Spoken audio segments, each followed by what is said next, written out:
Thing I want to make sure that we highlight is that our officers continue to be very aware. They understand the importance of asking probing questions, looking at body language, and they also listen for the circumstances to what we're being told. In this case, we were called to the hotel initially on a report of a malicious destruction of property, where our suspect damaged our victim's vehicle. Due to our police officers' awareness, it evolved into a human trafficking investigation. So we're announcing a significant arrest of 33-year-old Randolph Lewis, who is a resident of Arlington, Texas, who we believe to be a key human trafficking person that spans from Louisiana to Southfield. These victims, some as young as 17 years old, were coerced, threatened, and manipulated into a life of sex trafficking. Through a surveillance operation from the Southfield Police Department's Tactical Surveillance Unit, interviews and forensic evidence, and cooperation from the Oakland County Human Trafficking Task Force, we were able to build a case that led to this significant arrest. And just for reference, the Oakland County Human Trafficking Task Force consists of members from the Southfield Police Department, the Oakland County Sheriff's Office, Madison Heights, and the Auburn Hills Police Department, a collective unification of officers who are really dedicated at these types of investigations.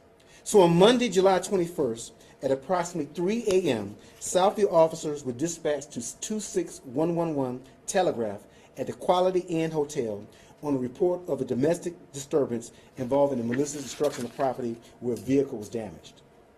Southfield officers arrived on scene and spoke with a 21-year-old victim who was a resident of Louisiana.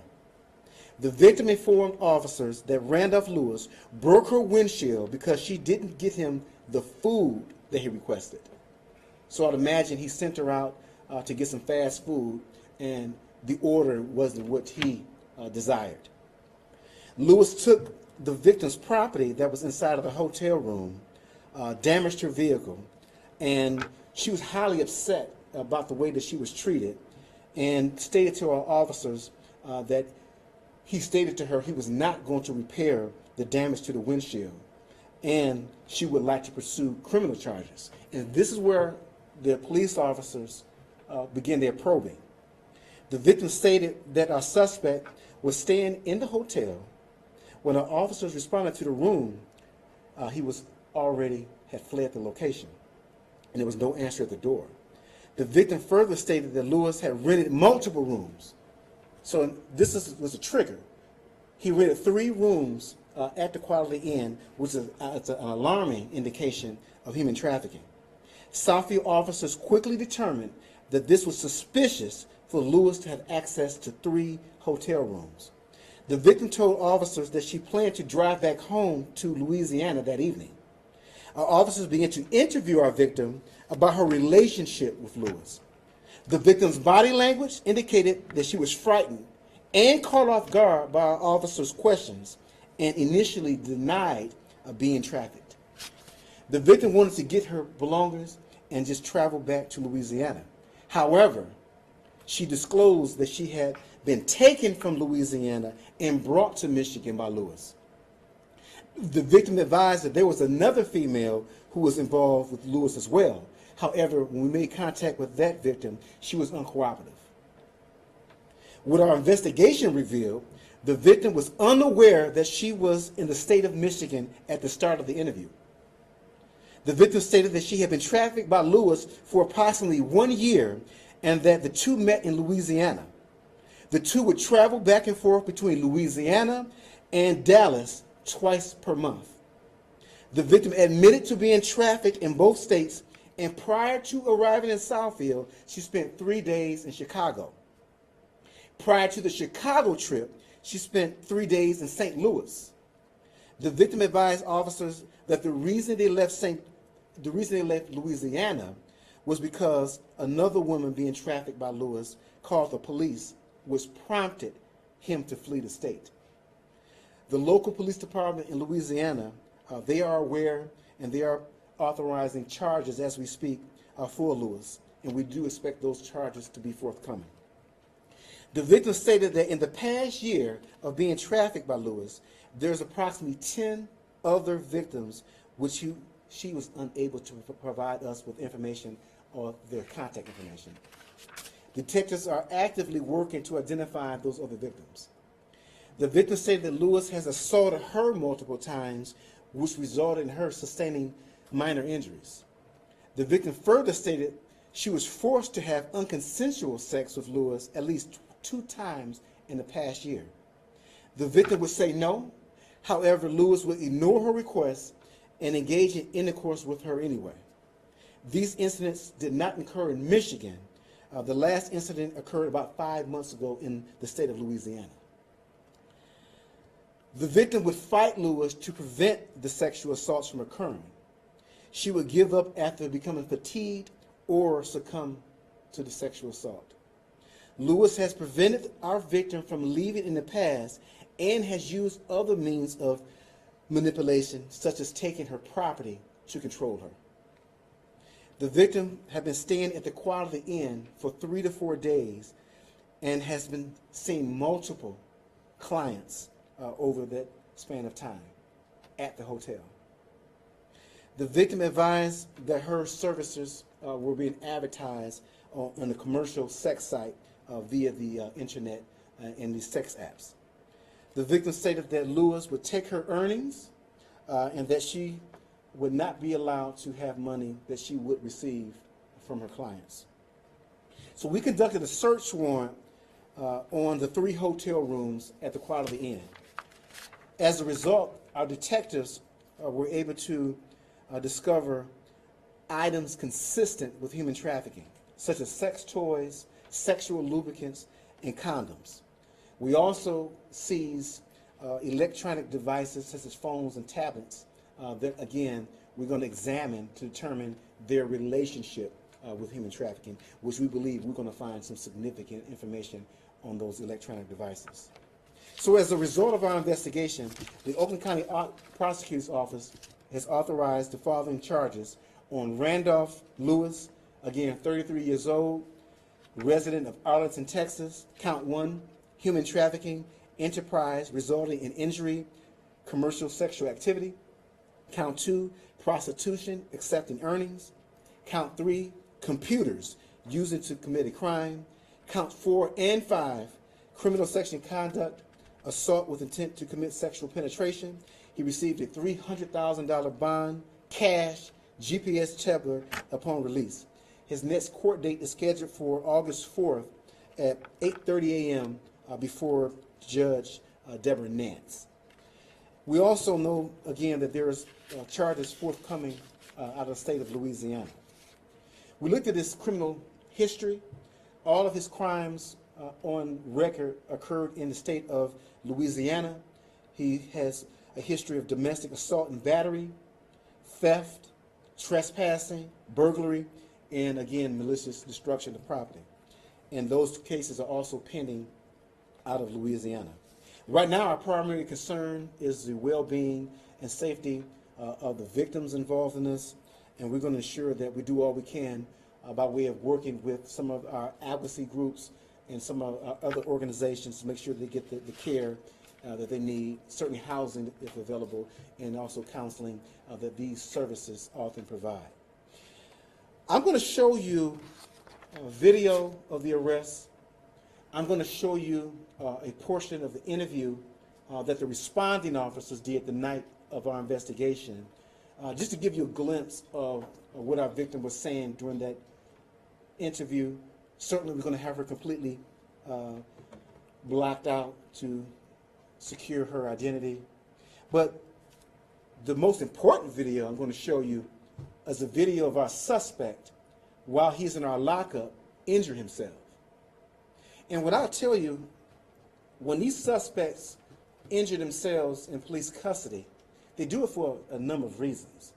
One being, and you all see this play out plenty of times, that's why I love the fact that we have body cameras, they will assume that the public will believe that we assaulted them and caused the injuries, because he injured himself significantly. The second reason why they do these things is because they think it's going to delay their processing through the criminal justice system. And what I'll tell you, it's not going to work.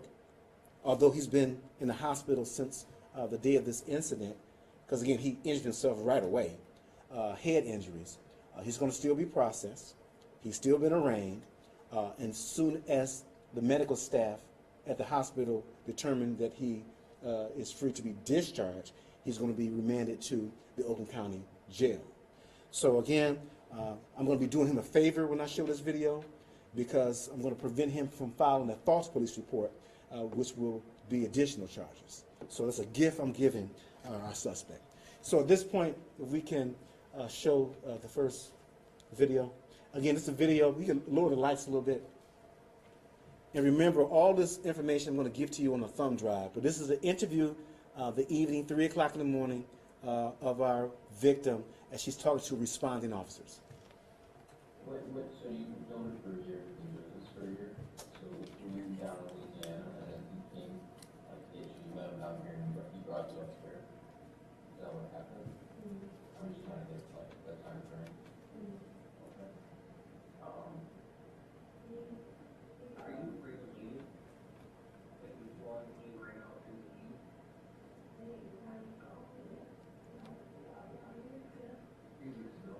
Before we met you, say yesterday, if you wanted to leave, would you have prevented you from leaving in some capacity? Yeah. Taking your keys, told you no, physically lock the door, anything like that? Yeah. Okay. When at my house in Louisiana, I told him I was done with it, and then he had a key to my apartment too. My God, and I took a room, and I told him I didn't want to leave because he had a key. So I didn't feel safe just leaving because he could come back anytime. So I called a friend, and they brought me to my apartment. He messed up my whole apartment. All my CDs are broke, my clothes is leaked.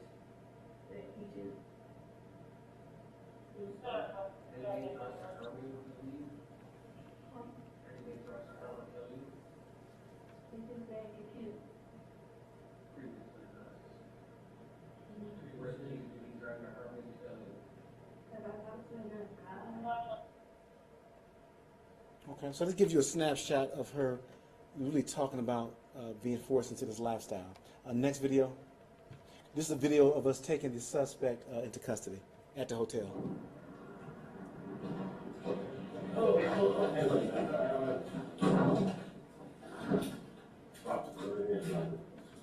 What's the problem?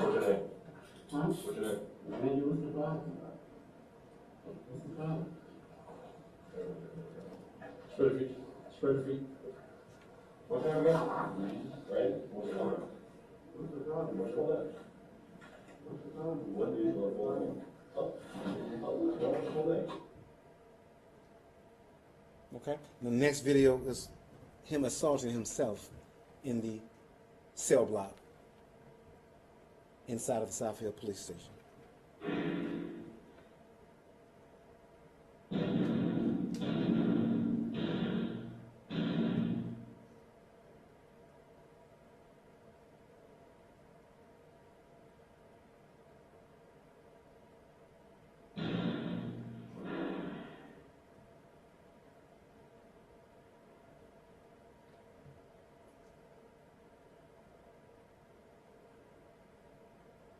Now he gets back up and continues. Now keep using that word assault himself, but that may be a little bit too disturbing to show all that, because at some point he does start bleeding. So let's turn the lights back on, and at this point I will open up the floor for questions. Do you have then two women who are victims here? This woman you interviewed and the one who was uncooperative? Yes, so we have the victim who initially reported this sex trafficking. We were able to make contact with a second victim that's uncooperative, and we're working leads on the remaining 8 women who we believe he's also in the process of trafficking. And do you think that those women were all trafficked here, in those 3 rooms, or it sounds like they made, a lot of headway all across the country? Yeah, and the investigation has to reveal exactly where each woman was trafficked, but to answer your question, I believe it's the traveling from state to state, ranging from Louisiana, Chicago, all these different locations where our victim did disclose to us. And remember, she disclosed to us, she didn't even know she was in the state of Michigan. That's how often these traffickers move these women from state to state. And so very saddening to hear, you're talking about a 21-year-old victim. I mentioned earlier that one of the victims is 17 years old. And so these individuals have no regard. It's about profit, control, manipulation, but we're going to hold them accountable. And was it just one victim found at the hotel then, the 21-year-old? Right. So it was one, in addition to our victim, that we were able to make contact with. But we do have information that there are multiple others out there that are in need of assistance. Do you have a rough idea of how many human trafficking arrests or busts y'all have made in the last year? Well, I'll just start off with the ones we made within the last 3 months. This will be the 4th significant arrest we've made at these hotels. And I'm glad you brought that up, because one thing I believe also occurs between the police officers understanding the questions to ask, the hotels knowing that this is a problem, and they're being trained, and also they have been a beacon of hope, a refuge for some of these victims, where they had went down to the lobby, disclosed that they were being trafficked. The manager or the clerk there would hide them temporarily in one of the rooms until law enforcement arrived. So between the cooperation from the hotels, great police work, great detective work, we're making headway, at least when you come into our city. Because I'm going to tell you, we have a Oakland County Human Trafficking Task Force, which we have a member on full-time. And we also have a part-time member of this agency assigned to the Federal Human Trafficking Task Force. So that just shows you the level of dedication we're putting into human trafficking, because we recognize this is a global, national, and local problem. The frequency of these human trafficking cases, like you said, this many high-profile cases in the last 3 or so months, does that say anything about the prevalence of human trafficking here in Southfield specifically? It talks about the country. You know, these numbers, I just read off the fact that these individuals are traveling from state to state and moving these women from state to state.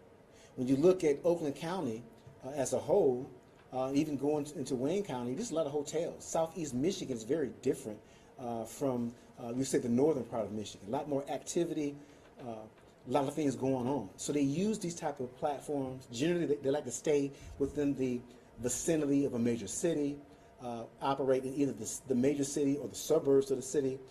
That's usually their MOs. As I mentioned, Chicago and some of these other big cities in these other states. So again, we're aware. That's why we have our FBI task force. We localized it.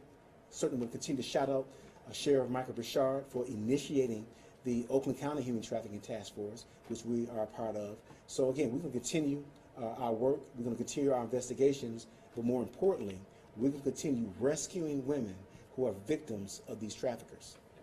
Just this number, do you think that's evidence of more human trafficking cases happening in this area, or the police department uncovering these cases because so often they go unreported? Well, it's a huge market. Depending on what study you look at, when you look at the state of Michigan, we range anywhere from the 10th state to the 13th state in volumes of human trafficking. And so with that being said, we have to pay attention to make sure that we're providing resources in that area, because human trafficking is real. Not only are our victims being driven into a life of sex work, let's not forget the town hall study that the Southfield Police Department did just yesterday, when we talked about the fact that these women are also being drugged by these individuals with these hardcore substances. We did a press conference and a town hall discussion on the dangers of synthetic drugs, and we were able to show the pattern of behavior that these individuals use these drugs to continue to control and manipulate the women. And so this is a serious issue. That's why I'm very proud of the fact that in each case that we've done a press conference on, the judges in these cases and the magistrates have given anywhere from $300,000 bonds all the way to $3 million bonds, depending on the circumstances. So with that being said, we are continuing to send a message to the human traffickers that if you decide to come into Southfield, is a high probability we're going to discover your activity and take these type of actions. That's why he panicked on the video, because he understands the seriousness of this offense, and then want to injure himself to delay or keep himself in a hospital room and not going to prison. And then ultimately, like I said, and I guarantee you, had I not shown this video, he would say that the Southfield Police Department injured him. So again, I did him a favor. All right? Was this a case where these women also were being controlled with drugs? Was that how he, I mean, obviously through other means too, taking their, keys, keeping them from leaving, whatever have you, but was there also the drug involvement?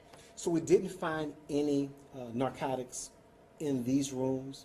The only things that we found, again, were condoms, lubricants, electronic devices, sex toys, but no evidence of narcotics.